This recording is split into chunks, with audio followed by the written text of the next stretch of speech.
Welcome to DAMA birds farm. Like, share and subscribe this video. In this video இவங்க வந்து imported lineage male இவங்களோட chicks தான் இப்போ பார்க்குறீங்க. இவங்க நெக்ஸ்ட் அவுட் ஆகி பிஃபோர் மோல்ட்டிங் அப்போ இப்போ நீங்கள் பார்க்குறது இதெல்லாம் பிஃபோர் மோல்ட்டிங் இது.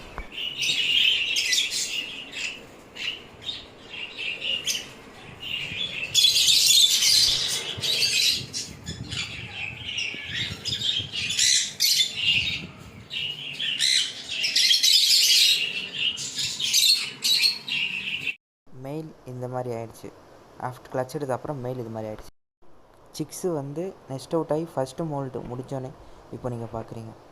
ஃபஸ்ட்டு மோல்ட் வந்து இன்னும் பம்ப்பு ஹெட்லாம் பம்ப் ஆகலை. இப்போ செகண்ட் மோல்ட் அப்புறம் தான் ஹெட்லாம் பம்ப் ஆகும். இப்போ லைட்டாக தான் பம்ப் ஆகிருக்கு. இன்னும் நல்லா ஃபெதர் குவாலிட்டி வரணும்னா செகண்ட் மோல்ட்டுக்கு அப்புறம் தான் வரும். Follow this channel friends.